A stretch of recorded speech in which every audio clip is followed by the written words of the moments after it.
গাছ লাগানো হচ্ছে। গাছ লাগাতে সাহায্য করতেছে ভাগনা আমার হাইবুর বোমা। তো গাছ হচ্ছে লটকর গাছ।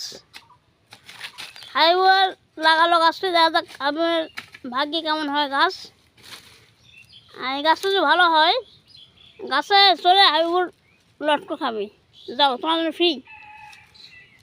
লাগাও, বিসমিল্লাহ বলে লাগালো। বিসমিল্লাহ, আল্লাহু আকবার। সবাই গাছ লাগান, পরিবেশ বাঁচান। বিশেষ করে ওষুধি গাছ এবং ফলমূলের গাছ বেশি লাগানো লাগবে, কারণ ফলমূল প্রচুর পরিমাণে খেতে হবে। শরীরের ভিটামিনের চাহিদা পূরণ করবে, ক্যালসিয়ামের চাহিদা পূরণ করবে, আয়রনের চাহিদা পূরণ করবে। সেক্ষেত্রে অযথা কোনো গাছ না লাগিয়ে আপনার ঔষধি গাছ, ঔষধি সম্পন্ন গাছ এবং